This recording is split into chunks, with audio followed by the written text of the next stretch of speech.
হে যুবক, তোমার কখন হুঁশ ফিরবে? আর কত তুমি এই দুনিয়ার মোহে পড়ে আর মিথ্যে আশায়, মিথ্যে ভালোবাসায় এই পৃথিবীতে বিচরণ করবে?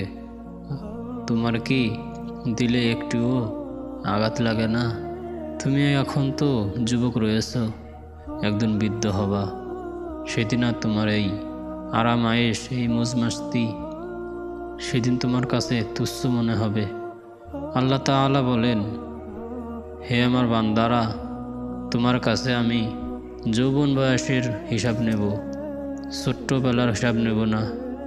কারণ হচ্ছে যৌবন বয়সেই মানুষ গুনাহে লিপ্ত হয় বেশি।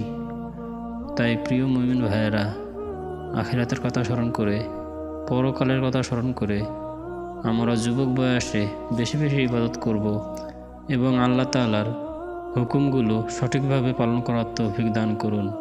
হে আল্লাহ, আমাদেরকে সঠিক পথে পরিচালিত করুন।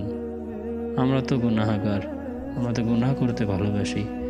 আল্লাহ আমাদেরকে ক্ষমা করুন। হে আমার রব, আপনি তো দয়ার সাগর। আপনি যখন পাপ করতে করতে লজ্জিত হয়ে গেছেন যে আমার আল্লাহ আমাকে ক্ষমা করবে, আমি এত পাপ করেছি, প্রিয় ভাই চিন্তা করবেন না।